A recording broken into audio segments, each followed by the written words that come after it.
जन्माद्यस्य यतोऽन्वयादितरतश्चार्थेष्वभिज्ञस्वराट् तेने ब्रह्महृदाय आदिकवये मुह्यन्ति यं सूरयः तेजो वारिमृदां यथा विनिमयो यत्र त्रिसर्गो मृषा धाम्ना स्वेन सदा निरस्तकुहकं सत्यं परं धीमहि निगमकल्पतरोर्गलितं फलं शुकमुखादमृतद्रवसंयुतम् पिबत भागवतं रसमालयं मुहुरहो रसिकाः भुवि भावुकाः दारिद्र्यदुःखज्वरदाहितानां मायापिशाचीपरिमर्दितानां संसारसिन्धौ परिपातितानां क्षेमाय वै भागवतं प्रगर्जति साङ्केत्यं पारिहास्यं वा स्तोभं हेलनमेव वा वैकुण्ठनामग्रहणम् अशेषाखहरं विदुः ಶ್ರೀ ಗುರುಭ್ಯೋ ನಮಃ ಹರಿ ಓಂ. ನಾವು 9ನೇ ಸ್ಕಂದದ 12ನೇ ಅಧ್ಯಾಯದ 35-36 ಶ್ಲೋಕಗಳ ಭಾವಾರ್ಥವನ್ನು ನೋಡ್ತಾ ಇದ್ದೇವೆ. ಆ 35ನೇ ಶ್ಲೋಕದಿಂದ ಏನು ವಿವರಣೆ ಇದೆ ಅನ್ನೋದನ್ನು ಮೊದಲಿಗೆ ಒಂದಿಷ್ಟು ಹೇಳಿ ಮತ್ತೆ ಅದನ್ನು ಶ್ಲೋಕದ ಮುಖಾಂತರವಾಗಿ ನೋಡ್ತಾ ಹೋಗೋಣ.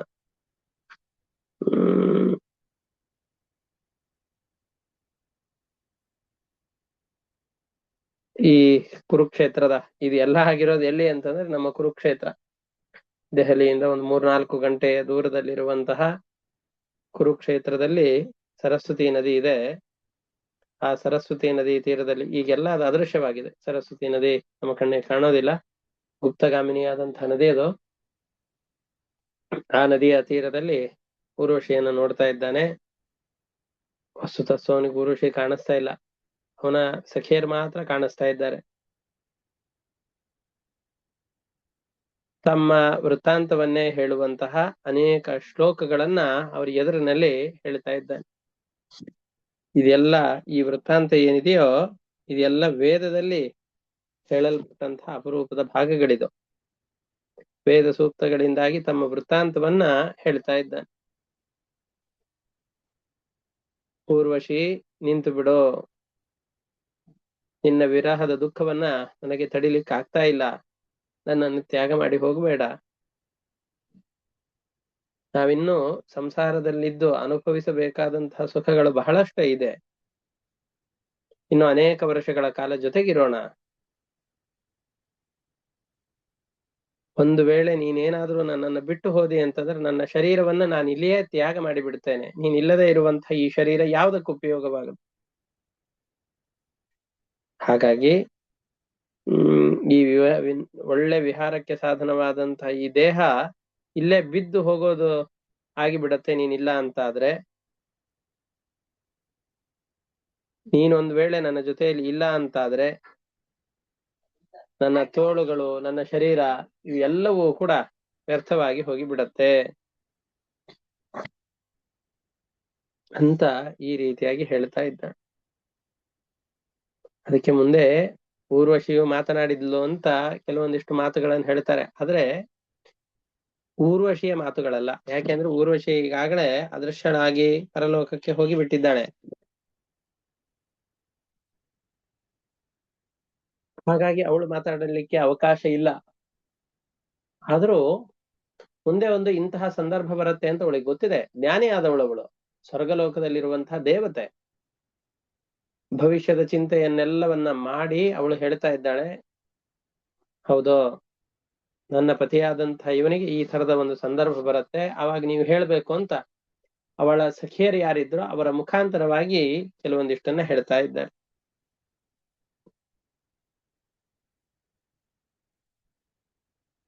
ನೀನು ಸುಮ್ಮನೆ ನಾನಿಲ್ಲ ಅಂತ ಯಾಕೆ ಸಾಯ್ತಾ ಇದ್ದಿ? ನೀನು ಪುರುಷ ಶ್ರೇಷ್ಠ, ಧೈರ್ಯನಾದವನ್, ಧೈರ್ಯವನ್ನ ತಂದುಕೋ.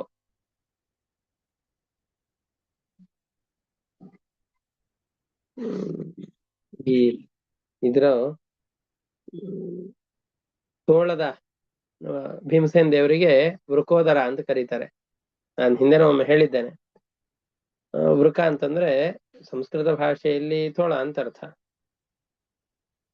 ಅದರ ಉದರ ಅಂತಂದ್ ಹೇಳಿದ್ರೆ ಹೊಟ್ಟೆ. ಭೀಮಸೇನ ದೇವರ ಹೊಟ್ಟೆ ಹೇಗಿತ್ತು ಅಂದ್ರೆ ವೃಕದ ಹಾಗೆ ಉದರ ಇತ್ತು. ಅದರ ವಿಶೇಷತೆ ಏನು ಅಂದ್ರೆ ತುಂಬಾ ಸಪೂರವಾದಂತಹ ಸೊಂಟ ಅದರದ್ದು. ಅಂದ್ರೆ ಅಷ್ಟು ಸಪೂರವಾದಂತಹ ನಡುಭಾಗ ತೋಳದ್ದಿರುತ್ತೆ. ಅದರಂತೆ ಭೀಮಸೇನ ದೇವರ ಎದೆ ಭಾಗ ತುಂಬಾ ಹರವಾಗಿತ್ತು, ವಿಸ್ತಾರವಾಗಿತ್ತು, ವಿಶಾಲವಾಗಿತ್ತು. ಅದೇ ಈ ಉದರ ಭಾಗಕ್ಕೆ ಬಂದಾಗ ತುಂಬಾ ಕೃಶವಾಗಿ ಸಪೂರವಾಗಿತ್ತು. ಅದರಿಂದ ಅದು ಪುರುಷರಿಗೆ ಬೇಕಾದಂತಹ ಅದ್ಭುತವಾದ ರೂಪಗಳಲ್ಲಿ ಅದು ಒಂದು. ನಡು ಭಾಗ ಸಣ್ಣದಾಗಿರ್ಬೇಕು, ಎದೆ ಭಾಗ ತುಂಬಾ ವಿಸ್ತಾರವಾಗಿರ್ಬೇಕು. ನಾವು ಈಗಲೂ ಕೂಡ ಸೈನ್ಯದಲ್ಲಿ ಇದೇ ತರದ್ದನ್ನ ಗಮನಿಸ್ತೇವೆ. ಹೊಟ್ಟೆ ಎಲ್ಲ ತುಂಬಾ ದೊಡ್ಡದಾಗಿ ಬಂದಿತ್ತು ಅಂತ ಸೈನ್ಯದಲ್ಲಿ ಸೇರಿಸ್ಕೊಳ್ಳೋದೇ ಇಲ್ಲ. ಎದೆ ಭಾಗವು ಕೂಡ ಇಷ್ಟು ವಿಸ್ತಾರವಾಗಿರ್ಬೇಕು ಅಂತಂದು ಅದಕ್ಕೂ ಕೂಡ ಅಳತೆಗಳೆಲ್ಲ ಇದೆ. ಅಷ್ಟಿದ್ರಷ್ಟೇ ಅದ್ರೊಳಗಡೆ ಸೇರಿಸ್ಕೊಳ್ತಾರೆ, ಅದಕ್ಕೆ ಒಂದು ನಿಯಮ ಇರುತ್ತೆ. ಹಾಗೆಯೇನೆ ನೀನೆಲ್ಲ ಸಾಯೋದು ಈ ತರದ್ದೆಲ್ಲ ಮಾಡ್ಬೇಡ, ನೀನು ಪುರುಷ ಶ್ರೇಷ್ಠ, ನೀನು ಧೈರ್ಯವಾಗಿರೋ. ಈ ಸ್ತ್ರೀಯರ ಹೃದಯ ಹೇಗಿರತ್ತೆ ಅಂತಂದ್ರೆ, ತೋಳಗಳ ಹೃದಯ ಅಂತಂದ್ರೆ ಹೊಟ್ಟೆ ಭಾಗ ಅಂತ ಇಟ್ಕೊಳ್ಳಿ, ಅದು ತುಂಬಾ ಕೃಶವಾದದ್ದು, ತುಂಬಾ ಸುಪೂರ್ವಾದದ್ದಿರುತ್ತೆ. ಹಾಗೆ ಸ್ತ್ರೀಯರ ಹೃದಯವು ಕೂಡ ತುಂಬಾ ಕುಟಿಲ, ಕುಬ್ಜವಾಗಿರುತ್ತೆ. ಅಂದ್ರೆ ಮನಸ್ಸು ದೊಡ್ಡದಲ್ಲ ಅಂತ ಅವಳು ಹೇಳ್ತಾ ಇರೋದು, ಸಖಿ ಹೇಳ್ತಾ ಇರೋದು. ಇವನಿಗೆ ಮೊದಲಿಗೆ ವಿರಹ ವೇದನೆಯಿಂದ ದುಃಖ ಪಡ್ತಾ ಇದ್ದಾನೆ. ಅದರಲ್ಲಿ ಹೇಳ್ತಾಳೆ, ಹುಡುಗಿಯರ ಮನಸ್ಸು, ಸ್ತ್ರೀಯರ ಮನಸ್ಸು ಬಹಳ ಕುಬ್ಜವಾದದ್ದು, ನಿಮ್ಮಷ್ಟು ವಿಶಾಲವಾದಂತಹ ಹೃದಯವಂತಿಕೆ ಇರೋದಿಲ್ಲ. ಅವ್ರ ಜೊತೆಯಲ್ಲಿ ಇಷ್ಟೇ ಯಾಕೆ ಸ್ನೇಹವನ್ನು ಬಳಸಿದೆ? ಎಷ್ಟು ಬೇಕೋ ಅಷ್ಟೇ ಇಟ್ಕೊಳ್ಬೇಕು ತಾನೆ. ಇಷ್ಟು ಅವಳಲ್ಲಿ ಪ್ರೀತಿಯನ್ನು ಯಾಕೆ ಮಾಡ್ತಾ ಇದ್ದಿ? ಹಾಗೆ ಮಾಡಬಾರ್ದು. ಯಾಕೆಂದ್ರೆ ಸ್ತ್ರೀಯರು, ಅವರಿಗೆ ದಯೆಯೇ ಇಲ್ಲ, ನಿರ್ದಯಿಗಳು, ಕ್ರೂರರಾದವರು, ಯಾವುದಕ್ಕೂ ಸಹನೆ ಇಲ್ಲ. ಏನಾದ್ರೂ ಸಿಟ್ಟು ಬಂದ್ರೂ ಬೇಗನೆ ಅದನ್ನ ತೋರಿಸಿಕೊಳ್ತಾರೆ. ಸಂತೋಷವಾದ್ರೂ ಅದನ್ನ ತಡೆದುಕೊಳ್ಳಿಕ್ ಆಗೋದಿಲ್ಲ. ಗಂಡು ಮಕ್ಕಳು ಹಾಗಲ್ಲ, ಏನಾದ್ರೂ ಮುಖ ಸಿಂಡ್ರಿಸ್ಕೊಂಡೇ ಇರ್ತಾರೆ. ಸಂತೋಷ ಆಗಿದೇನೋ, ಸಿಟ್ಟು ಬಂದಿದೇನೋ, ಎಲ್ಲದಕ್ಕೂ ಒಂದೇ ತರದ ಮುಖದ ಭಾವನೆ ಇರುತ್ತೆ. ಆದ್ರೆ ಸ್ತ್ರೀಯರ ಮುಖದ ಭಾವನೆಯನ್ನು ನೋಡಿದ ತಕ್ಷಣ ಗೊತ್ತಾಗಿ ಹೋಗ್ಬಿಡತ್ತೆ, ಇವ್ರಿಗೆ ಸಿಟ್ಟು ಬಂದಿದೇನೋ ಅಥವಾ ಸಂತೋಷವಾಗಿದೇನೋ ಗೊತ್ತಾಗಿ ಹೋಗ್ಬಿಡತ್ತೆ. ಸಹನೆ ಇರೋದಿಲ್ಲ, ಯಾವ ಕೆಲಸವನ್ನು ಮಾಡೋದರಲ್ಲೂ ಸಹನೆ ಇರೋದಿಲ್ಲ. ಅತ್ಯಂತ ಅವಸರ, ಏನು ಬೇಕಾದ್ರೂ ಸಾಹಸವನ್ನು ಮಾಡ್ಲಿಕ್ಕೆ, ತಾವು ಬಯಸಿದ್ದನ್ನ ಪಡಿಲಿಕ್ಕೆ ಏನು ಬೇಕಾದ್ರೂ ಮಾಡಬಲ್ಲರು ಸ್ತ್ರೀಯರು. ಎಂಥ ಕ್ರೂರರು ಅಂತಂದ್ರೆ, ಹಾಗೆ ಅವಳು ಹೇಳ್ತಾ ಇರೋದು, ಎಲ್ರಿಗೂ ಅಂತ ಅರ್ಥ ಅಲ್ಲ, ಅಂದ್ರೆ ಇವನನ್ನ ಸಮಾಧಾನ ಮಾಡ್ಲಿಕ್ಕೆ ಅಂತ. ಈಗ ನಮಗೆ ಯಾರೋ ಒಬ್ಬರಿಂದ ನಮಗ್ ದುಃಖ ಆಗಿದೆ ಅಂತಂದ್ರೆ ಪಕ್ಕದಲ್ಲಿ ಇದ್ದವ್ರು ಬಂದು ಅವ್ರ ಬಗ್ಗೆ ತುಂಬಾ ಚೆನ್ನಾಗಿ ತೆಗಳಿ, ಪಾಪ ಒಳ್ಳೆಯವರೇ ಇರ್ತಾರೆ, ಚೆನ್ನಾಗಿ ತೆಗಳ್ಬಿಟ್ಟು ನಮ್ಮ ನೋವಿಗೆ ಮದ್ದನ್ನು ಕೊಟ್ಟ ಹಾಗೆ ಮಾಡ್ತಾರಲ್ಲ, ಆ ತರ ಹೇಳಿಕೆ ಅಂತ ಊರ್ವಶಿಯ ಬಗ್ಗೆ, ಊರ್ವಶಿಯಿಂದ ಏನು ತಾನು ದುಃಖವನ್ನು ಅನುಭವಿಸಿದ್ದಾನೋ ಆ ದುಃಖದ ತೀವ್ರತೆ ಕಡಿಮೆ ಆಗ್ಲಿ ಅನ್ನೋ ಉದ್ದೇಶದಿಂದ ಈ ರೀತಿಯಾದ ಮಾತುಗಳನ್ನು ಹೇಳ್ತಾ ಇದ್ದಾರೆ. ಯಾವುದೇ ಒಂದು ತುಂಬಾ ಚಿಕ್ಕ ಪುಟ್ಟ ಕಾರಣಗಳಿರಬಹುದು, ಆ ಕಾರಣಕ್ಕೋಗಿ ತನ್ನನ್ನು ಅತ್ಯಂತ ಪ್ರೀತಿಯಿಂದ ನೋಡಿಕೊಳ್ಳುವಂತಹ ಗಂಡನನ್ನ, ಸಹೋದರರನ್ನ, ಇವರೆಲ್ಲರನ್ನು ಕೊಂದು ಬಿಡುತ್ತಾರೆ. ಈ ಘಟನೆಗಳು ಪುರುಷರಿಂದಲೂ ಆಗತ್ತೆ, ಸ್ತ್ರೀಯರಿಂದಲೂ ಆಗತ್ತೆ. ಆದ್ರೆ ಇಲ್ಲಿ ಇವನ ಸಮಾಧಾನಕ್ಕೋಸ್ಕರ ಹೇಳ್ತಾ ಇದ್ದಾರೆ. ಪಾಪ ಏನು ತಿಳಿಯದೇ ಇರುವಂತಹ ಪುರುಷರಲ್ಲಿ ಪ್ರೀತಿಯನ್ನು ತೋರಿಸಿದ ಹಾಗೆ ಇದ್ದು, ಅವರ ಜೊತೆಯಲ್ಲಿ ಚಕ್ಕಂದವನ್ನ ಆಡಿ, ಈಗ ನಿನ್ನಲ್ಲಿ ಸ್ವಲ್ಪ ಬೇಸರ ಬಂದಿದೆ ಅಂತ ಅಂದುಕೊಂಡು ನಿನ್ನನ್ನು ಬಿಟ್ಟು ಮತ್ತೊಬ್ಬ ಪುರುಷನ ಬಳಿಯಲ್ಲಿ ಹೋಗಿದ್ದಾಳೋ ಏನೋ ಗೊತ್ತಿಲ್ಲ, ಹಾಗಾಗಿ ನನ್ನಲ್ಲಿ ಇಷ್ಟು ವಿಶ್ವಾಸವನ್ನು ಮಾಡಿಬಿಟ್ಟಿದ್ದಿ, ಏನ್ ಮಾಡ್ಲಿಕ್ಕೆ ಆಗೋದಿಲ್ಲ, ಸಾಯುವ ನಿರ್ಧಾರವನ್ನು ತೆಗೆದುಕೊಳ್ಬೇಡ ಅಂತ ತನ್ನ ಸಖಿಯರ ಮುಖಾಂತರವಾಗಿ ಊರ್ವಶಿ ಪುರೂರವ ರಾಜನಿಗೆ ಈ ತರದ ಸಮಾಧಾನದ ಮಾತುಗಳನ್ನು ಹೇಳ್ತಾ ಇದ್ದಾಳೆ. ಹೋದವ್ರು ಯಾರಾದ್ರೂ ಅವನು ದ್ವೇಷಗಳಾಗಿದ್ರೆ ಹೌದು ಅಂತ ಒಪ್ಕೊಂಡ್ ಬಿಡ್ತಾ ಇದ್ದ ಏನೋ, ಹೌದು ಕ್ರಿಸ್ತಿಯರು ಈ ತರ ಇದ್ದಾರೆ ಅಂತ. ಆದ್ರೆ ಅವನು ತನ್ನ ಪತ್ನಿಯಾದಂತಹ ಊರ್ವಶಿಯ ಇಷ್ಟು ದಿವಸಗಳ ಕಾಲ ಸೇವೆಯನ್ನು ಅನುಭವಿಸಿದವನು, ಅವಳಿಂದ ಸುಖವನ್ನ ಪಡೆದವನು. ಅವನಿಗೆ ಅವಳಲ್ಲಿ ಸ್ವಲ್ಪವೂ ಕೂಡ ಬೇಸರ ಇಲ್ಲ. ತನ್ನ ಪತ್ನಿಯನ್ನು ಹೇಗಾದ್ರೂ ಪಡಿಬೇಕು ಅನ್ನುವ ಅತಿಯಾದ ಹಂಬಲ ಇದೆ.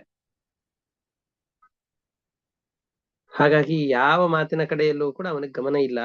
ಆದರೆ ಕೊನೆಗೆ ಒಂದು ಊರ್ವಶಿ ಒಂದು ಮಾತನ್ನೇ ಹೇಳ್ತಾಳೆ, ಈ ಸಖಿಯರ ಮುಖಾಂತರವಾಗಿ ಹೇಳಿಸ್ತಾಳೆ. ಏನಂತ?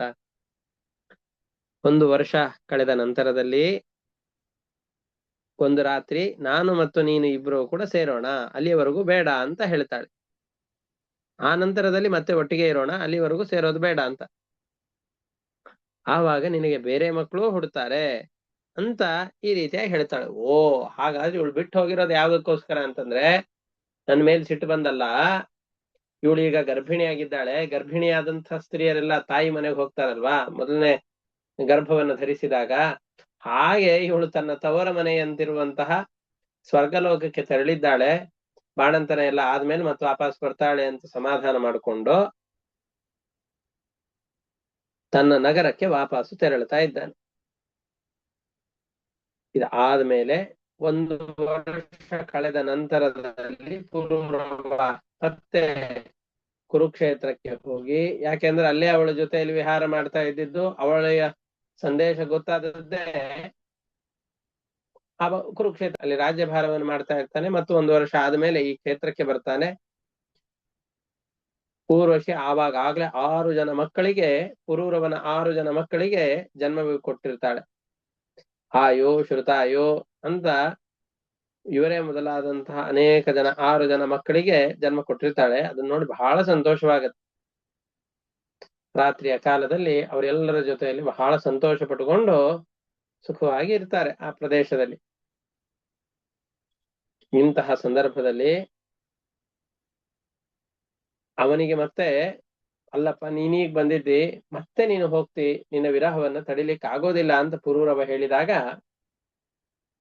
ಊರ್ವಶಿ ಹೇಳ್ತಾಳೆ,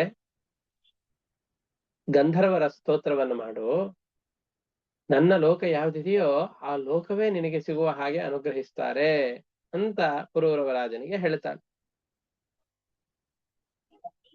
ಪುರೂರವ ರಾಜ ಗಂಧರ್ವರ ಸ್ತೋತ್ರವನ್ನು ಮಾಡ್ತಾನೆ. ಆವಾಗ ಅಗ್ನಿಯುಕ್ತವಾದಂತಹ ಪಾತ್ರೆಯನ್ನು ಕೊಡ್ತಾರೆ. ಅಂದ್ರೆ ಒಂದು ಪಾತ್ರೆಯಲ್ಲಿ ಅಗ್ನಿಯನ್ನ ಹಾಕಿ ಆ ಪಾತ್ರೆಯನ್ನು ಕೊಡ್ತಾರೆ. ಗಂಧರ್ವ ಬಂದು ಈ ಪಾತ್ರೆಯನ್ನು, ಈ ಪಾತ್ರೆ ಸಿಕ್ಬಿಟ್ರೆ ನನಗೆ ಊರ್ವಶಿ ಲೋಕ ಪ್ರಾಪ್ತಿ ಆಗತ್ತೆ ಅಂತ ತಿಳಿದುಕೊಂಡು ಹೋಗ್ತಾ ಇದ್ದ. ಆಮೇಲೆ ಅವನಿಗೆ ಅನಿಸ್ತು, ಈ ಪಾತ್ರೆಯನ್ನು ಕೊಟ್ಟು ಇದರಲ್ಲಿ ಅಗ್ನಿಯನ್ನು ಕೊಟ್ಟಿದ್ದಾರೆ ಅಂತಂದ್ರೆ ಯಾವುದೋ ಒಂದು ಯಜ್ಞವನ್ನು ಮಾಡ್ಬೇಕು ಅಂತ ಸೂಚನೆ ಮಾಡ್ತಾ ಇದ್ದಾರೆ. ಬರೀ ಹೋಮದ ಅಗ್ನಿಯನ್ನ ಪಾತ್ರೆಯನ್ನು ಹಿಡ್ಕೊಂಡು ಬಿಟ್ರೆ ಊರ್ವಶಿ ಲೋಕ ಎಲ್ಲಿ ಸಿಗತ್ತೆ? ಹಾಗಾದ್ರೆ ಯಜ್ಞವನ್ನು ಮಾಡ್ಬೇಕು. ಯಜ್ಞವನ್ನು ಮಾಡ್ಬೇಕು ಅಂತಂದ್ರೆ ಮಂತ್ರಗಳ ಜ್ಞಾನ ಬೇಕು. ಹಾಗಾದ್ರೆ ಈ ಮಂತ್ರಗಳು ಯಾವುದು ಅಂತ ಧ್ಯಾನ ಮಾಡ್ತಾ ಇದ್ದ. ಆ ಸಂದರ್ಭದಲ್ಲಿ ಅವನಿಗೆ 3 ವೇದಗಳು ಕೂಡ ಮನಸ್ಸಿನಲ್ಲಿ ಹೊಳಿತಾ ಇದೆ. ಆ 3 ವೇದಗಳನ್ನ ತಲೆಯಲ್ಲಿ ಧರಿಸಿದಂತಹ ವ್ಯಕ್ತಿ ಮತ್ತೆ ಕಾಡಿಗೆ ಹೋಗ್ತಾ ಇದ್ದಾನೆ. ಆ ವೇದ ಮಂತ್ರಗಳನ್ನ ತಿಳಿಲಿಕ್ಕೋಸ್ಕರ ಅಂತ ಬಹಳ ಪ್ರಯತ್ನ ಪಟ್ಟ. ಅದರಿಂದ ವೇದಗಳ ಅಧ್ಯಯನ ಮಾಡಿದ, ವೇದಗಳನ್ನು ತನ್ನಲ್ಲಿ ಸ್ಥಿರವಾಗಿ ಮಾಡಿಕೊಂಡು ಆ ಅಗ್ನಿಯ ಪಾತ್ರೆ, ಅಗ್ನಿ ಎಲ್ಲಿತ್ತೋ ಆ ಸ್ಥಳಕ್ಕೆ ಹೋಗಿ ಹುಡುಕೋಣ ಅಂತ ನೋಡ್ತಾ ಇದ್ದಾನೆ. ಅಲ್ಲಿ ನೋಡಿದರೆ ಆ ಅಗ್ನಿ ಪಾತ್ರೆ ಇಟ್ಟಂತಹ ಸ್ಥಳದಲ್ಲಿ ಆ ಪಾತ್ರೆ ಏನಿತ್ತು ಅದು ಶಮೀ ವೃಕ್ಷವಾಗಿ ಬೆಳೆದಿತ್ತು. ಶಮೀ ಶಮಯಮೇ ಪಾಪಂ ಶಮೀ ಶತ್ರು ವಿನಾಶಿನಿ ಅರ್ಜುನಸ್ಯ ಧನುರ್ಧಾರಿ ರಾಮಸ್ಯ ಪ್ರಿಯದರ್ಶಿನಿ ಅಂತ ನಾವ್ ಯಾವ ಶಮೀ ವೃಕ್ಷವನ್ನ ಈ ವಿಜಯದಶಮಿ ಆ ಸಂದರ್ಭದಲ್ಲಿ ನವರಾತ್ರಿಯ ಸಂದರ್ಭದಲ್ಲೆಲ್ಲ ಬನ್ನಿ ಮರ ಅಂತ ನಾವ್ ಯಾವ್ದನ್ನ ಕರಿತೇವೋ ಅಂತಹ ಮರವಾಗಿ ಬೆಳೆದು ಬಿಟ್ಟಿದೆ. ಮತ್ತೆ ಆ ಪಾತ್ರೆ ಶಮೀ ವೃಕ್ಷವಾಗಿದೆ, ಅಗ್ನಿ ಅಶ್ವತ್ಥ ವೃಕ್ಷವಾಗಿ ಬೆಳೆದು ಬಿಟ್ಟಿದೆ. ಅವನು ಹಾಗಾದ್ರೆ ಈ ಎರಡನ್ನ, ಈ ಶಮೀ ವೃಕ್ಷದ ಗೆಲ್ಲುಗಳನ್ನ, ಕಟ್ಟಿಗೆಗಳನ್ನ, ಅದೇ ರೀತಿಯಾಗಿ ಅಶ್ವತ್ಥ ವೃಕ್ಷದ ಶಾಖೆಗಳನ್ನ ತೆಗೆದುಕೊಂಡು ಅದರ ಮುಖಾಂತರವಾಗಿ ದೊಡ್ಡ ಯಾಗವನ್ನು ಮಾಡಬೇಕು ಅಂತಂದ್ರೆ ಅರಣಿ ಮಥನ ಮಾಡ್ಬೇಕು. ಮಥನ ಅಂತಂದ್ರೆ ಬೆಂಕಿ ಬರುವ ಹಾಗೆ. ಈಗೆಲ್ಲ ಹೋಮವನ್ನು ಮಾಡ್ಬೇಕಾದ್ರೆ ಕಡ್ಡಿಗೆ ಏರಿಬಿಟ್ಟು ಬೆಂಕಿಯನ್ನು ಹಚ್ಚಿಯೋ ಅಥವಾ ಯಾವುದೋ ಒಂದು ಇಜ್ಜಿಲುಗಳನ್ನ ತೆಗೆದುಕೊಂಡು ಬಂದು ಅದರ ಮುಖಾಂತರವಾಗಿ ಅಗ್ನಿಯನ್ನ ಪ್ರತಿಷ್ಠಾಪನೆ ಮಾಡಿ ಅದರಲ್ಲಿ ಆಹುತಿಗಳನ್ನು ಕೊಟ್ಟು ಯಜ್ಞಯಾಗಾದಿಗಳನ್ನ ಈಗ ನಡೆಸ್ತೇವೆ. ತಪ್ಪು ಅಂತಲ್ಲ. ಆದರೆ ಹಿಂದಿನ ಕಾಲದಲ್ಲೆಲ್ಲ ಅರಣಿ ಮಥನವನ್ನು ಮಾಡ್ತಾ ಇದ್ರು. ಚೆನ್ನಾಗಿ ಇದನ್ನ ಮಾಡ್ತಾರಲ್ಲ, ಏನದು ಅಂತಂದ್ರೆ ಕಡಿಯೋದು. ಚೆನ್ನಾಗಿ ಅರಣಿಯನ್ನ ಕಡಿಬೇಕು ಅಂತಂದು ಹೇಳಿದ್ರೆ ನಾವು ಮಜ್ಜಿಗೆಯನ್ನ ಕಡಿತೇವಲ್ಲ, ಆ ರೀತಿಯ ಮಜ್ಜಿಗೆಯನ್ನ ಕಡೆಯುವ ರೀತಿಯಲ್ಲಿ ಕೆಳಗಡೆ ಮೇಲ್ಗಡೆಯಲ್ಲಿ 2 ಕಟ್ಟಿಗೆಗಳನ್ನಿಟ್ಟು ಮಧ್ಯದಲ್ಲಿ ನೀವೆಲ್ಲ ನೋಡಿದ್ರಿ ಅಂತಂದ್ರೆ ಕೆಲವೊಂದಿಷ್ಟು ಕಡೆಗಳಲ್ಲಿ ಅದು ಸಿಗಬಹುದು. ಈಗಲೂ ಕೂಡ ಅನೇಕ ಯಜ್ಞ ಯಾಗಾದಿಗಳು ದೊಡ್ಡ ದೊಡ್ಡ ಸ್ಥಳಗಳಲ್ಲಿ ಯಜ್ಞ ಯಾಗಾದಿಗಳು ನಡೀತಾ ಇದೆ ಅಂತಂದು ಹೇಳಿದ್ರೆ ಅಲ್ಲೆಲ್ಲ ಈ ರೀತಿಯಾಗಿ ಯಜ್ಞ ಯಾಗಾದಿಗಳನ್ನು ಮಾಡ್ತಾ ಇರ್ತಾರೆ. ಅಲ್ಲಿ ಅರಣಿ ಮಥನವನ್ನು ಮಾಡಿ ಅಗ್ನಿಯನ್ನ ಸಂಪಾದನೆ ಮಾಡಿ ಅದರ ಮುಖಾಂತರವಾಗಿ ವೇದ ವಿದ್ಯೆಯಿಂದಾಗಿ ಜಾತವೇದ ಎಂಬ ಹೆಸರಿನ ಅಗ್ನಿ ಅದರ ಮಧ್ಯದಲ್ಲಿ ಪ್ರಾದುರ್ಭೂತನಾಗ್ತಾ ಇದ್ದಾನೆ. ಈ ಅಗ್ನಿಯೇ ನನಗೆ ಆ ಲೋಕಗಳನ್ನು ಕೊಡ್ತಾನೆ. ನಾವು ಊರ್ವಶಿಯ ಲೋಕವನ್ನು ಹೋಗ್ಬೇಕು ಅಂತ ಅಂದುಕೊಂಡಿದ್ದೇನೆ. ಆ ಊರ್ವಶಿಯ ಲೋಕಕ್ಕೆ ಹೋಗ್ಲಿಕ್ಕೆ ಕಾರಣನಾದವನು ಇವನೇ. ಅವನನ್ನ ಪುತ್ರ ಅಂತ ಯೋಚನೆ ಮಾಡ್ತಾ ಇದ್ದಾನೆ. ಪುತ್ರ ಅಂದ್ರೆ ಏನರ್ಥ? ನರಕದಿಂದ ಯಾರು ನಮ್ಮನ್ನ ಪಾರ ಮಾಡ್ತಾರೋ ಅವರನ್ನ ಪುತ್ರ ಅಂತ ಕರೀತಾರೆ. ಪುತ್ರ ಅಂತಂದ್ರೆ ನರಕ ಅಂತ ಅರ್ಥ. ನಾವ್ ಇದನ್ನೆಲ್ಲ 5ನೇ ಸ್ಕಂದದಲ್ಲಿ ನರಕದ ವರ್ಣನೆಯನ್ನು ಮಾಡುವಾಗ ನಾವು ಗಮನಿಸಿದ್ದೇವೆ. ಪುತ್ರ ಅಂತಂದ್ರೆ ನರಕ. ಅದರಿಂದ ಯಾರು ನಮ್ಮನ್ನ ರಕ್ಷಣೆ ಮಾಡ್ತಾರೋ ಅವರನ್ನ ಪುತ್ರ ಅಂತ ಕರೀತಾರೆ. ಈ ಯಾಗದ ಅಗ್ನಿ ಸತ್ಕರ್ಮಗಳನ್ನ ಮಾಡೋದ್ರಿಂದಾಗಿ ನಮ್ಮಲ್ಲಿ ಪುಣ್ಯವನ್ನು ತಂದುಕೊಟ್ಟು ಅದರ ಮುಖಾಂತರವಾಗಿ ನಮಗೆ ಆಗಬೇಕಾದ ಅನರ್ಥ ಏನಿದೆಯೋ ಅಂತಹ ಅನರ್ಥವನ್ನ ಪರಿಹಾರ ಮಾಡಿ ನಮಗೆ ಸ್ವರ್ಗಲೋಕವನ್ನ, ಊರ್ವಶಿಯ ಲೋಕವನ್ನು, ಇದರಲ್ಲಿ ಕೆಲವೊಂದಿಷ್ಟು ನೋಡಿದಾಗ ಊರ್ವಶಿಯ ಮೇಲೆ ಎಷ್ಟು ಅತಿಯಾದಂತಹ ಕಾಮುಕತನ ಇದೆ ಇವನಿಗೆ ಅಂತ ಅನ್ನಿಸತ್ತೆ. ಕೆಲವೊಂದಿಷ್ಟು ಪುಸ್ತಕಗಳಲ್ಲಿ ಆ ರೀತಿಯಾಗಿ ಎಲ್ಲ ಮಾಡಿದ್ದಾರೆ. ಆದ್ರೆ ಆ ಥರ ಸರಿಯಲ್ಲ. ಯಾಕೆ ಅಂತಂದ್ರೆ ಅವನು ಅಪರೋಕ್ಷ ಜ್ಞಾನಿ. ವೇದ ದ್ರಷ್ಟಾರರಾಗಬೇಕು ಅಂತಂದ್ರೆ ನಮ್ಮಂಥವ್ರಿಗೆ ಪುಸ್ತಕದಲ್ಲಿರುವ ವೇದವನ್ನು ನೋಡ್ಕೊಂಡು ಓದ್ಲಿಕ್ಕೆ ಬರೋದಿಲ್ಲ, ಬಹಳ ಕಷ್ಟ ಇದೆ. ಹಾಗಿದ್ದಾಗ ವೇದ ದ್ರಷ್ಟಾರರಾದಂತಹ ಈ ಪುರೂರವನೇ ಮೊದಲಾದಂತಹ ಮಹರ್ಷಿಗಳು ಅತಿ ಕಾಮುಕರಾಗಿದ್ರು ಅಂತ ಹೇಳಬಾರ್ದು. ನಾವಿಲ್ಲೆಲ್ಲ ಕೆಲವೊಂದಿಷ್ಟು ಕಥೆಗಳನ್ನ ಓದ್ತಾ ಬರ್ತಾ ಇರ್ತೇವೆ. ಈ ಕಥೆಗಳೆಲ್ಲ ಏನು ಅಂತಂದ್ರೆ ನೀತಿಗಳನ್ನ ಅಥವಾ ವಕ್ರೋಕ್ತಿ ಮುಖೇನ ಅಂತಂದ್ರೆ ಹೇಳುವ ಕಥೆ ಒಂದಿರತ್ತೆ, ಅದರಿಂದ ತಿಳಿಸಿಕೊಡುವ ಸಂದೇಶವೇ ಮತ್ತೊಂದಿರತ್ತೆ. ಆ ರೀತಿಯಾಗಿ ಪುರೂರವನ ಕಥೆಯನ್ನ ಹೇಳ್ತಾ ಇದ್ದಾರೆ. ಊರ್ವಶಿಯ ಲೋಕ ಅಂತಂದು ಹೇಳಿದ್ರೆ ಉತ್ತಮ ಲೋಕಗಳು ಅಂತ ಅರ್ಥ. ಉತ್ತಮ ಲೋಕವನ್ನ ಬಯಸಿ ನಮಗೂ ಒಳ್ಳೆಯದಾಗಬೇಕು ಅಂತ ಬಯಸಿ ಸತ್ಕರ್ಮಗಳನ್ನ ಆಚರಣೆ ಮಾಡೋದು ಕಷ್ಟವೇನೋ, ತಪ್ಪೇನೋ, ಆ ತರದ ಒಳ್ಳೆ ಕೆಲಸಗಳನ್ನ ಇವನು ಮಾಡ್ತಾ ಇದ್ದಾನೆ. ಆ ಅಗ್ನಿಯ ಉತ್ಪವನವಾದ ನಂತರದಲ್ಲಿ ಆ ಅಗ್ನಿಯಲ್ಲಿ ಯಜ್ಞಾಧಿಪತಿಯಾದಂತಹ ಪರಮಾತ್ಮನನ್ನ ಚೆನ್ನಾಗಿ ಆರಾಧನೆ ಮಾಡ್ತಾ ಇದ್ದಾನೆ. ಯಾಕೆ ಅಂತಂದ್ರೆ ಈ ಎಲ್ಲ ಕಥೆ ಆಗಿದ್ದು ಯಾವಾಗ ಅಂತಂದ್ರೆ ಕೃತಯುಗದ ಕೊನೆಯಲ್ಲಿ. ಆವಾಗ ಯಾವುದೇ ಹೋಮ ಮಾಡ್ತಾ ಇದ್ದಾರೆ ಅಂತಂದ್ರೆ ಯಾವ ಹೋಮ ಮಾಡ್ತಾ ಇದ್ದೀರಿ? ನವಗ್ರಹ ಹೋಮವೋ, ರಾಹು ಶಾಂತಿಯೋ, ಕೇತು ಶಾಂತಿಯೋ, ಅಥವಾ ಇನ್ನೊಂದೋ ಮತ್ತೊಂದೋ ಅಂತಂದು ಪ್ರಶ್ನೆನೇ ಇರ್ತಾ ಇದ್ದಿದ್ದಿಲ್ಲ. ಶುಕ್ರಾದಿತ್ಯ ಸಂಧಿ ಶಾಂತಿ, ಇನ್ನೊಂದು ಗಣಪತಿ ಹೋಮ, ಆ ಹೋಮ ಈ ಹೋಮ ಅಂತ ವಿಭಾಗವೇ ಇರ್ಲಿಲ್ಲ.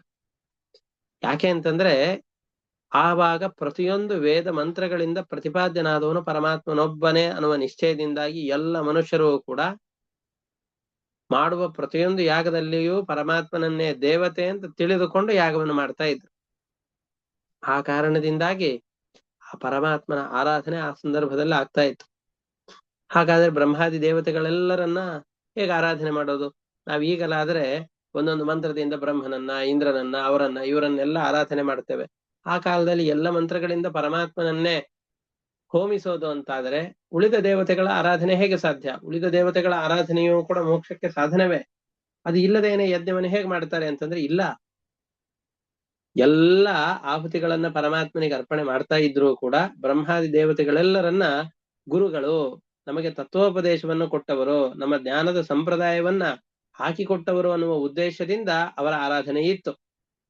ಆ ಕಾರಣದಿಂದಾಗಿ ಎಲ್ಲ ಆಹುತಿಗಳು ಕೂಡ ಪ್ರತಿಯೊಂದು ಶಬ್ದವನ್ನ ಕೇಳಿ ಯಾವ ಯಾವ ಆಹುತಿಗಳನ್ನು ಕೊಡ್ತಾ ಇದ್ರೋ ಆ ಪ್ರತಿಯೊಂದು ಆಹುತಿಗಳಿಂದಲೂ ಕೂಡ ಪರಮಾತ್ಮನ ಆರಾಧನೆ ಆಗ್ತಾ ಇತ್ತು. ಬ್ರಾಹ್ಮಣ, ಕ್ಷತ್ರಿಯ, ವೈಶ್ಯ, ಶೂದ್ರರು, ಯಾವುದೇ ವರ್ಣದವರು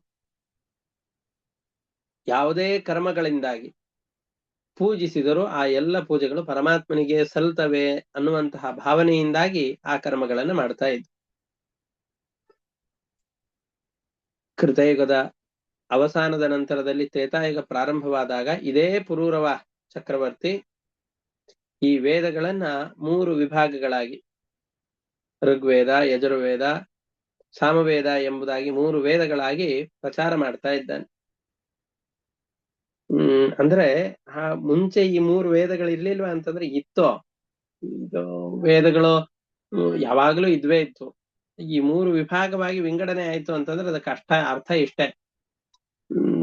ಮಕ್ಕಳೆಲ್ಲ ಚಿಕ್ಕವರಿದ್ದಾಗ ಒಂದೇ ರೂಮಲ್ಲಿ 4, 5, 6 ಜನ ಮಲಗ್ತಾ ಇದ್ರು.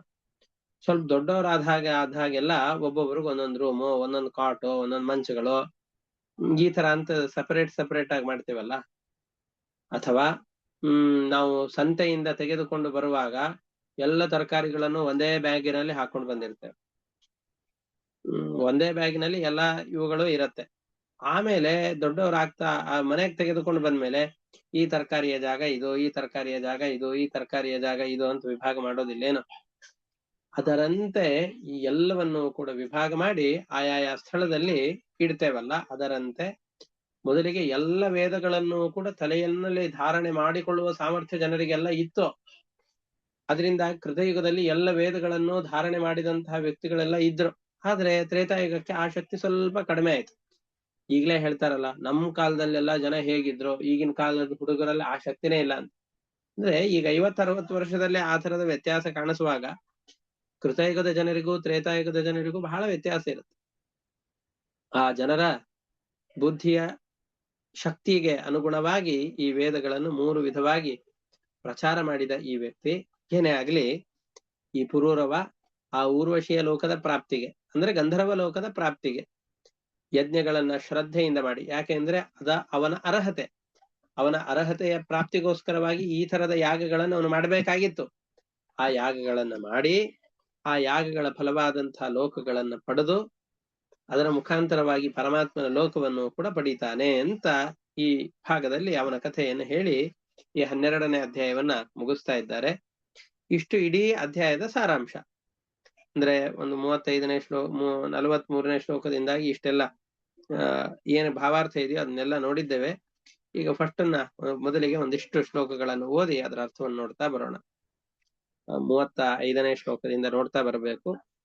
ಸತಾಂ ವೀಕ್ಷ್ಯ ಕುರುಕ್ಷೇತ್ರೇ ಸರಸ್ವತ್ಯಾಂಚ ತತ್ಸಖೀಃ ಪಂಚ ಪ್ರಹೃಷ್ಟ ವದನಃ ಪ್ರಾಹ ಸೂಕ್ತಂ ಪುರೂರವಾಃ. ಅವನು ತನ್ನ ಮನಸ್ಸೆಲ್ಲವನ್ನು ಕೂಡ ತನ್ನ ಪತ್ನಿಯಾದ ಊರ್ವಶಿ ಅಪಹಾರ ಮಾಡಿ ಬಿಟ್ಟಿದ್ದಾಳೆ. ಅವಳನ್ನೇ ನೆನೆಸಿಕೊಂಡು ಕುರುಕ್ಷೇತ್ರದಲ್ಲಿ ಈಗ ಗುಪ್ತಗಾಮಿನಿಯಾಗಿರುವಂತಹ ಸರಸ್ವತಿ ನದಿಯ ತೀರದಲ್ಲಿ ಬಂದು ಕಾತರವಾಗಿ ನೋಡ್ತಾ ಇದ್ದಾನೆ. ಆ ಸಂದರ್ಭದಲ್ಲಿ ಅವಳ ಸಖಿಯರಾದಂತಹ 5 ಜನ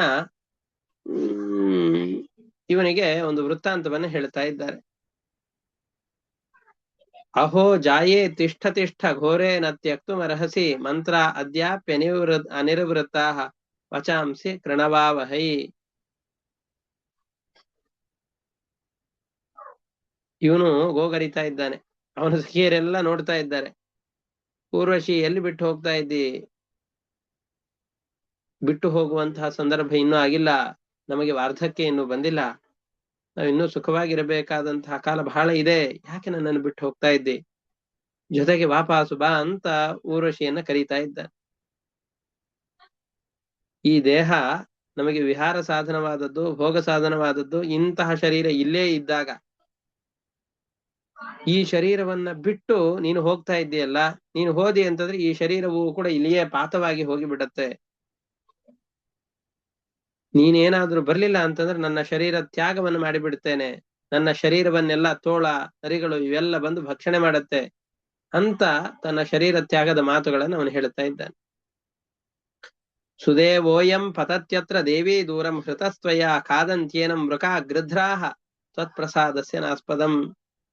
ನಿನ್ನ ಜೊತೆಯಲ್ಲಿ ಇಲ್ಲದೆ ಇರುವಂತಹ ಈ ಶರೀರವನ್ನ ಕಾಗೆಗಳು, ಹದ್ದುಗಳು, ಕಾಡಿನಲ್ಲಿ ಸಂಚಾರ ಮಾಡುವ ನರಿ, ನಾಯಿಗಳು, ತೋಳಗಳು ಇವೆಲ್ಲ ತಿಂದು ಬಿಡತ್ತೆ, ನಾನು ಸತ್ತು ಹೋಗ್ತೇನೆ ಅಂತ ಇಷ್ಟು ಗೋಗರಿತಾ ಇದ್ದಾನೆ.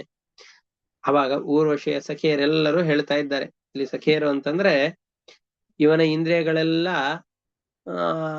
ಅವಳ ದಾಸ್ಯಕ್ಕೆ ಒಳಗಾಗಿದ್ವು. ಆವಾಗ ಇವನ ಇಂದ್ರಿಯಗಳೇ ಅವಳ ವಶಕ್ಕೆ ಹೋದಂತ ಇಂದ್ರಿಯಗಳು ಸ್ವಲ್ಪ ವಿಚಾರ ಶಕ್ತಿಯನ್ನು ಪಡೆದುಕೊಂಡು ಇವನಿಗೆ ಬುದ್ಧಿವಾದವನ್ನು ಹೇಳ್ತಾ ಇದೆ. ಮಾಮೃಥಾಹ ಪುರುಷೋಸಿತ್ವಂ ಮಾ ಸ್ಮೃತ್ವಾ ಅದ್ಯರ್ವೃಕಾ ಇಮೆ ಸ್ಮೃತ್ವಾದ್ಯುರ್ವೃಕಾ ಇಮೆ ಕ್ವಾಪಿ ಸಖ್ಯಂ ನವೈ ಸ್ತ್ರೀಣಾಂ ವೃಕಾಣಾಂ ಹೃದಯಂ ಯಥಾ.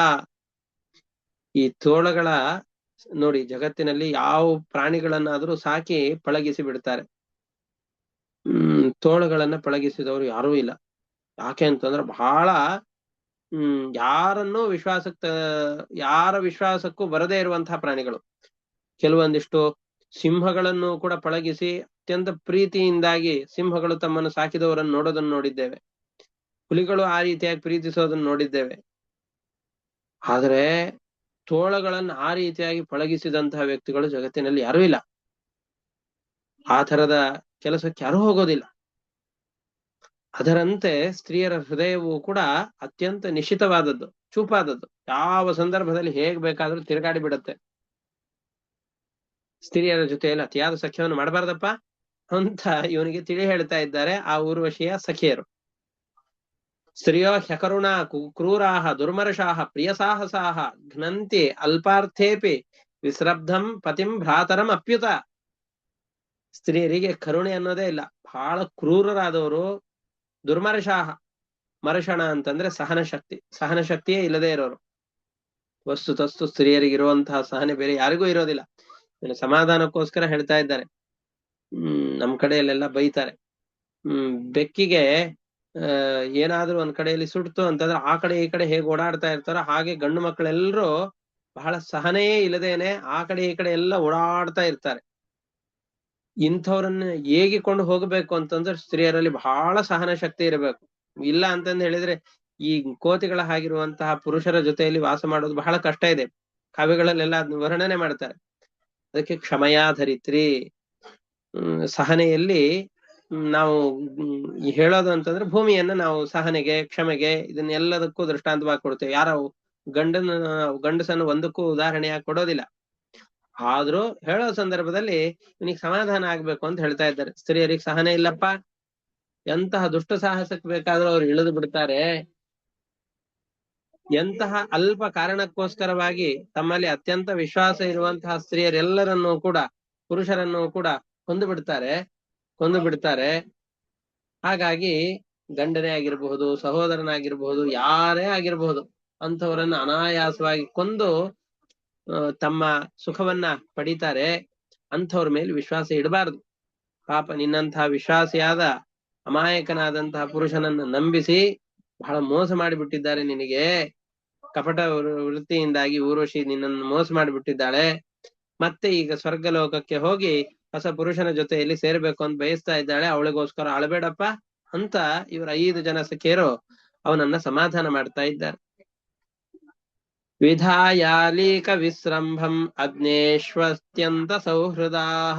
ಅಗ್ನೇಶ್ವ ಅತ್ಯಂತ ಸೌಹೃದಾಹ, ಯಾರು ಅಪರಿಚರಿತರಾಗಿರ್ತಾರೋ ಅವರಲ್ಲಿ ಬಹಳ ಸ್ನೇಹವನ್ನು ಮಾಡೋದೇನೋ ಎಲ್ಲವನ್ನು ಮಾಡಿ ಅವರ ನಂಬಿಕೆಯನ್ನು ಗಳಿಸಿ ಕುತ್ತಿಗೆಯನ್ನು ಕೊಯ್ದು ಬಿಡ್ತಾರೆ. ನವಂ ನವಂ ಅಭೀಪ್ಸಂತ್ಯ ಪುಂಶ್ಚಲ್ಯ ಸ್ವೈರವೃತ್ತಯ. ಬೇರೆ ಬೇರೆ ಕಡೆಗಳಲ್ಲಿ ಅತಿಯಾದ ಆಸಕ್ತಿಯನ್ನು ಪಡೆದು ತಮ್ಮನ್ನು ನಂಬಿದಂತಹ ವ್ಯಕ್ತಿಗಳನ್ನು ಮೋಸ ಮಾಡಿಬಿಡ್ತಾರೆ. ಇದು ಯಾರಿಗೆ ಹೇಳ್ತಾ ಇರೋದು ಅಂತಂದ್ರೆ ಅವನ ಇಂದ್ರಿಯಗಳಿಗೆ. ಬಹಳ ಚಂಚಲವಾದಂತ ನಿನ್ನ ಇಂದ್ರಿಯಗಳನ್ನ ಹತೋಟಿಯಲ್ಲಿ ಇಟ್ಕೊಳಿಕ್ ಆಗಿಲ್ಲ ರಾಜ ನೀನು. ಪಾಪ ಅವಳಿಗೇನ್ ಬೈತಿ ಅನ್ನೋ ನೇರವಾದ ನುಡಿಯನ್ನ ಹೇಳಿಕ್ ಆಗದೇನೆ ಪಾಪ ಅವಳಿಗೆ ಅಮಾಯಕಳಾದವಳು ಅಂತ ಅಂದುಕೊಂಡು ಇವನು ಅಮಾಯಕ ಅನ್ನುವ ದೃಷ್ಟಿಯಿಂದಾಗಿ ಅವಳ ಮೇಲೆ ಚೆನ್ನಾಗಿ ಗೂಬೆ ಕುಡಿಸುವಂತಹ ಕೆಲಸ ಮಾಡ್ತಾ ಇದ್ದಾರೆ. ಅದೇ ಸಂದರ್ಭದಲ್ಲಿ ಊರ್ವಶಿ ಇನ್ನೊಂದು ಮಾತನ್ನು ಹೇಳಿದ್ದಾಳೆ. ಸಂವತ್ಸರಾಂತೇಪಿ ಭವಾನ್ ಏಕರಾತ್ರಂ ಮಯೇಶ್ವರ ವತ್ಸತ್ಯಪತ್ಯಾನಿ ಚತೆ ಭವಿಷ್ಯಂತ್ಯಪರಾಣಿ ಭೋ ಅಂತರ್ವರ್ತೀಂ ಉಪಾಲಕ್ಷ್ಯ ದೇವೀಂ ಸಪ್ರಯಯೌ ಪುರೀಂ. ಏನ್ ಯೋಚನೆ ಮಾಡ್ಬೇಡ ಊರ್ವಶಿ, ಇನ್ನು 1 ವರ್ಷ ಬಿಟ್ಟು ಬರ್ತಾಳೆ. ಅವಳೀಗ ಗರ್ಭಿಣಿಯಾಗಿದ್ದಾಳೆ. ನಿನ್ನ 6 ನಿನ್ನ ಮಕ್ಕಳನ್ನ ಗರ್ಭದಲ್ಲಿ ಧರಿಸಿಕೊಂಡಿದ್ದಾಳೆ. ಆ ಗರ್ಭ ಪ್ರಸವವಾದ ನಂತರದಲ್ಲಿ ವಾಪಸ್ಸು ನಿನಗೆ ಒಳಗಡೆಯಲ್ಲಿ ನಿನ್ನ ಜೊತೆಯಲ್ಲಿ ಬಂದು ವಾಸ ಮಾಡ್ತಾಳೆ ಅಂತ ಈ ರೀತಿಯಾಗಿ ಹೇಳಿದಾಗ ಇವನಿಗೆ ಸ್ವಲ್ಪ ಸಮಾಧಾನ ಆಯ್ತು. ಮುಂಚೆ ಹೇಳಿದ್ದೆಲ್ಲ ಇವನ್ ತಲೆಯಲ್ಲಿ ಹೋಗೇ ಇಲ್ಲ. ನಿನ್ನ ಹೆಂಡತಿ ಇನ್ನು 1 ವರ್ಷ ಬಿಟ್ಟು ಬರ್ತಾಳೆ ಅಂತ ಹೇಳಿದಾಗ, ಓ ಅವಳು ಹಾಗಾದ್ರೆ ಬಿಟ್ಟು ಹೋಗಿದ್ದಲ್ಲ, ಗರ್ಭಿಣಿಯಾಗಿದ್ದಾಳೆ ಅನ್ನುವ ಕಾರಣದಿಂದ ಅಲ್ಲಿಗೆ ಹೋಗಿದ್ದಾಳೆ ಅಂತ ಗೊತ್ತಾಯ್ತು. ತನ್ನ ನಗರಕ್ಕೆ ವಾಪಸ್ಸು ಹೋಗ್ತಾ ಇದ್ದಾನೆ.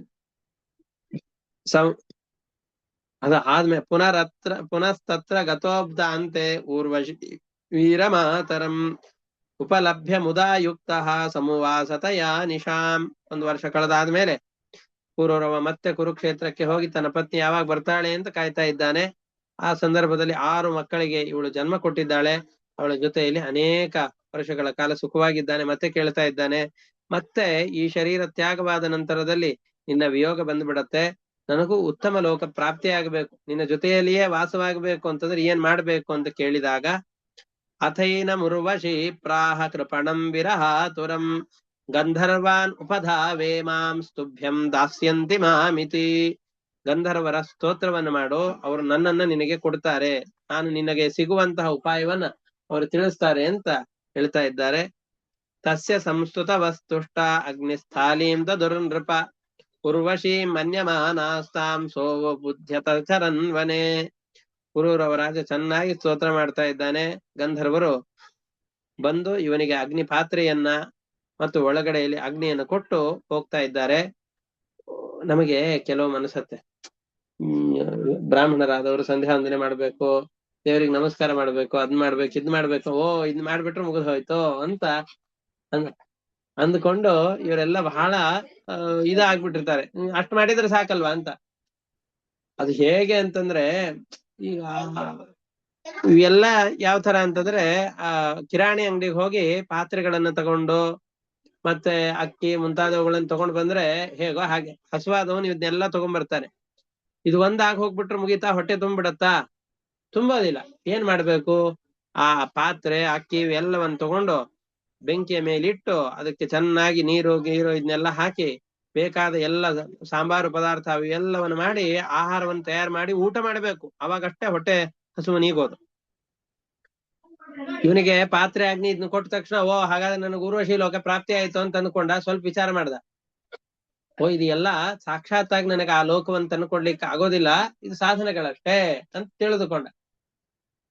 ತಿಳಿದುಕೊಂಡು ಆಮೇಲೆ ಅವನು ಏನ್ ಮಾಡ್ತಾ ಇದ್ದಾನೆ ಅಂತಂದ್ರೆ, ಓ ಹಾಗಾದ್ರೆ ಈ ಯಜ್ಞವನ್ನು ಮಾಡ್ಬೇಕು ಅಂತ ಗಂಧರ್ವರಿಗೆ ಅಭಿಪ್ರಾಯ ಇದೆ.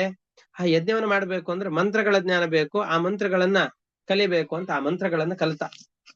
ಸ್ಥಾಲಿ ಸ್ಥಾನಂ ಗತೋಶ್ವತ್ಥಂ ಶಮೀ ಗರ್ಭಂ ವಿಲಕ್ಷ್ಯಸಃ ತೇನ ದ್ವೇ ಆ ಅರಣಿ ಕೃತ್ವ ಊರ್ವಶೀ ಲೋಕ ಕಾಮ್ಯಯ ಉರ್ವಶೀ ಮಂತ್ರತೋಧ್ಯಾಯನ್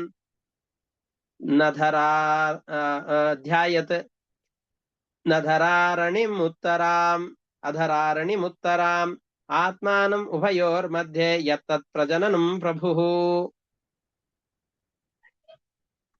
ಈ ನಂತರದಲ್ಲಿ ಆ ಯಾವ ಸ್ಥಳದಲ್ಲಿ ಆ ಪಾತ್ರೆಗಳನ್ನ ಮತ್ತು ಅಗ್ನಿಯನ್ನು ಇಟ್ಟು ಹೋಗಿದ್ನೋ ಅಲ್ಲಿಯೇ ಶಮೀ ವೃಕ್ಷ, ಅಶ್ವತ್ಥ ವೃಕ್ಷ ಬೆಳೆದು ನಿಂತಿದೆ. ಅದರ ಶಾಖೆಗಳನ್ನೇ ತುಂಡು ಮಾಡಿಕೊಂಡು ಅರಣಿ ಮಥನವನ್ನ ಮಾಡಿ ಅದರಿಂದ ಅಗ್ನಿಯನ್ನ ಉತ್ಪಾದನೆ ಮಾಡ್ತಾ ಇದ್ದಾನೆ. ತಸ್ಯ ನಿರ್ಮರ್ಜನಾಜ್ಜಾತೋ ಜಾತ ವೇದ ವಿಭಾವಸುಹು. ಅಗ್ನಿ ಹುಡ್ತಾ ಇದ್ದಾನೆ. ಅವನಿಗೆ ವಿಭಾವಸು ಅಂತ ಹೆಸರಿದೆ. ಅವನಿಗೆ 3 ಹೆಸರುಗಳು ಬಂತು. ಆಹ್ವನೀಯ, ಗಾರ್ಹಪತ್ಯ, ದಕ್ಷಿಣಾಗ್ನಿ ಅಂತ 3 ಹೆಸರುಗಳಿವೆ. ಆ 3 ರೂಪಗಳುಳ್ಳಂತಹ ಈ ಯಾಗಾಗ್ನಿಯನ್ನು ತನ್ನ ಮಗ ಅಂತ ತಿಳಿದುಕೊಂಡ. ಯಾಕೆ? ಆ ಅಗ್ನಿಯ ಮುಖಾಂತರವಾಗಿ ತನಗೆ ಉತ್ತಮ ಲೋಕಗಳ ಪ್ರಾಪ್ತಿ ಆಗತ್ತೆ ಅನ್ನುವ ಕಾರಣದಿಂದ ತಿಳಿದುಕೊಂಡು ಅದರಲ್ಲಿ ಪರಮಾತ್ಮನ ಆರಾಧನೆಯನ್ನು ಮಾಡ್ತಾ ಇದ್ದಾನೆ. ತೇನಾ ಯಜತ ಯಜ್ಞೇಶಂ ಭಗವಂತಂ ಅಧೋಕ್ಷಜಂ ಉರ್ವಶೀ ಲೋಕಮನ್ವಿಚ್ಛನ್ ಸರ್ವದೇವಮಯಂ ಹರಿಂ. ಸರ್ವ ವೇದ ಪ್ರತಿಪಾದ್ಯನಾದ ಪರಮಾತ್ಮನ ಆರಾಧನೆಯನ್ನು ಮಾಡ್ತಾ ಇದ್ದಾನೆ. ಯಾಕೆ ಅಂತಂದು ಹೇಳಿದ್ರೆ, ಆ ಮಂತ್ರಗಳೆಲ್ಲ ನೋಡಿದ್ರೆ ಬೇರೆ ಬೇರೆ ದೇವತೆಗಳನ್ನ ಪ್ರತಿಪಾದನೆ ಮಾಡುವ ಹಾಗೆ ಮೇಲ್ನೋಟ ಕಾಣಿಸುತ್ತೆ. ಆದ್ರೆ ಕೃತಯುಗದಲ್ಲಿದ್ದಂತಹ ಜನರಿಗೆ ಪರಿಶುದ್ಧವಾದ ಜ್ಞಾನ ಇದ್ದ ಕಾರಣದಿಂದಾಗಿ, ಎಲ್ಲ ವೇದಗಳಿಂದ ಪ್ರತಿಪಾದ್ಯನಾದವನು ಪರಮಾತ್ಮನೇ ಅಂತ ತಿಳಿದ ಕಾರಣದಿಂದಾಗಿ ಎಲ್ಲ ವೇದಗಳಿಂದ ಪರಮಾತ್ಮನ ಆರಾಧನೆಯನ್ನು ಮಾಡ್ತಾ ಇದ್ರು. ಏಕ ಏವ ಪುರಾ ವೇದ ಪ್ರಣವ ಸರ್ವವಾಂಗ್ಮಯ ದೇವೋ ನಾರಾಯಣೋ ನಾನ್ಯ ಏಕೋಗ್ನಿರ್ ವರ್ಣ ಏವಚ. ಎಲ್ಲ ವೇದಗಳು ಕೂಡ ಪರಮಾತ್ಮನನ್ನೇ ಪ್ರತಿಪಾದನೆ ಮಾಡ್ತಾ ಇತ್ತು. ಎಲ್ಲ ದೇವತೆಗಳಿಗೆ ಉತ್ತಮನಾದವನು ಪರಮಾತ್ಮನೇ ಎನ್ನುವ ಜ್ಞಾನ ಎಲ್ಲರಿಗೂ ಇತ್ತು. ಬ್ರಹ್ಮಾದಿ ದೇವತೆಗಳನ್ನು ಗುರುಗಳು ಅನ್ನುವ ಭಾವನೆಯಿಂದ ಮಾತ್ರ ಆರಾಧನೆ ಮಾಡ್ತಾ ಇದ್ರು. ಈ ರೀತಿಯಾಗಿ ಆ ಆರಾಧನೆಯಿಂದಾಗಿ ಪುರೂರವ ಉತ್ತಮ ಲೋಕಗಳನ್ನು ಪಡೆದ. ಪುರೂರವಸ ಯೇ ವಾಸಿ ತ್ರಯೀ ತ್ರೇತಾ ಮುಖೇ ನೃಪ ಅಗ್ನಿನ ಪ್ರಜಯ ರಾಜ ಲೋಕಂ ಗಾಂಧರ್ವಮೇ ಇವಾನ್. ಈ ರೀತಿಯಾಗಿ ಪುರೂರವ ರಾಜ ತ್ರೇತಾಯುಗದಲ್ಲಿ ಈ ವೇದಗಳನ್ನು 3 ವಿಭಾಗವಾಗಿ ವಿಂಗಡಿಸಿ, ಒಂದೇ ವೇದ ಇತ್ತೋ ಅದರಲ್ಲೇ ಎಲ್ಲವೂ ಇತ್ತು, ಅದನ್ನ ಮನೆಯಲ್ಲಿ ಬಂದು ತರಕಾರಿಗಳನ್ನು ವಿಭಾಗ ಮಾಡಿದ ಹಾಗೆ ಇವರ ಯೋಗ್ಯತೆ ಇಷ್ಟಿದೆ, ನೀವು ಈ ವೇದಗಳ ಅಧ್ಯಯನ ಮಾಡಿ, ನೀವು ಈ ವೇದಗಳ ಅಧ್ಯಯನವನ್ನು ಮಾಡಿ ಅಂತ ಅನೇಕ ಶಾಖೆಗಳಿಂದ ಕೂಡಿದ ವೇದಗಳನ್ನು ಉಪದೇಶ ಕೊಟ್ಟ. ತಾನೂ ಈ ಯಜ್ಞಗಳ ಮುಖಾಂತರವಾಗಿ ಪರಮಾತ್ಮನ ಆರಾಧನೆಯನ್ನ ಮಾಡಿ ಗಂಧರ್ವ ನಾಮಕನಾದಂತಹ ಪರಮಾತ್ಮನ ಲೋಕವನ್ನ, ಪರಮಾತ್ಮನ ಅನುಗ್ರಹವನ್ನ ಪಡೆದ ಅಂತ ಈ ಶ್ಲೋಕದಲ್ಲಿ ಹೇಳಿ 12ನೇ ಅಧ್ಯಾಯವನ್ನು ಮುಕ್ತಾಯ ಮಾಡ್ತಾ ಇದ್ದಾರೆ. ಆದ್ಮೇಲೆ ಅದ್ಭುತವಾದಂತಹ ಕಥೆ, ಪರಶುರಾಮ ದೇವರ ಹುಟ್ಟು, ವಿಶ್ವಾಮಿತ್ರ ಋಷಿಗಳ ಚರಿತ್ರೆ, ಇದೆಲ್ಲವೂ ಕೂಡ ಬರುತ್ತೆ. ಅದನ್ನ ಮತ್ತೆ ಮುಂದಿನ ಪಾಠದಲ್ಲಿ ನೋಡೋಣ ಅಂತ ಹೇಳ್ತಾ ಮುಂದಿನ ಪಾಠವನ್ನು ಇಷ್ಟಕ್ಕೆ ಮುಕ್ತಾಯ ಮಾಡ್ತಾ ಇದ್ದೇನೆ. ಹರಯೇ ನಮಃ. ಶ್ರೀಕೃಷ್ಣಾರ್ಪಣಮಸ್ತು. ಅನೇನ ಭಾವಿ ಯತ್ ಪುಣ್ಯಂ ತೇನ ಪ್ರೀಣಾತು ಕೇಶವಃ. ಹರಯೇ ನಮಃ. ಶ್ರೀಕೃಷ್ಣಾರ್ಪಣಮಸ್ತು. ಎಲ್ಲರಿಗೂ ನಮಸ್ಕಾರ. ನಮಸ್ಕಾರ ನಮಸ್ಕಾರ ಗುರುಗಳೇ. ನಮಸ್ಕಾರ.